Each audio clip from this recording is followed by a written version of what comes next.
2025 বৰ্ষৰ বছৰৰ প্ৰথমটো বানৰ দৃশ্য এয়া। ব্ৰহ্মপুত্ৰৰ বাৰণী পানীয়ে চাউল খোৱা ৰেঙামলত্তা ৰাস্তাটো বুৰাই পেলাইছে, মাজতে ছিঙিও গৈছে, যোগাযোগ ব্যৱস্থা ব্যাহত হৈছে। এয়া ৰেঙামলত্তাৰ দৃশ্য আপোনালোকে দেখিবলৈ পাইছে।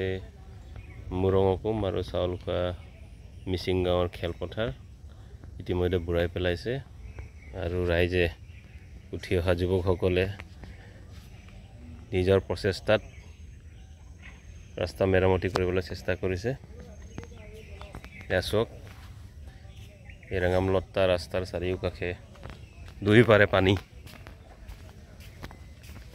ৰাতিপুৱা পানী একেবাৰে তলত আছিলে, ক্ৰমান্বয়ে বাঢ়ি আহিছে।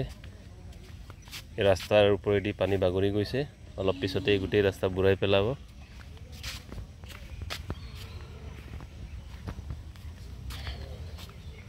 জিলা প্ৰশাসন অনুৰোধ জনাইছোঁ, সোনকালে বিহিত ব্যৱস্থা গ্ৰহণ কৰিব লাগে আৰু অঞ্চলবাসী ৰাইজক ৰিলিফ দিব লাগে।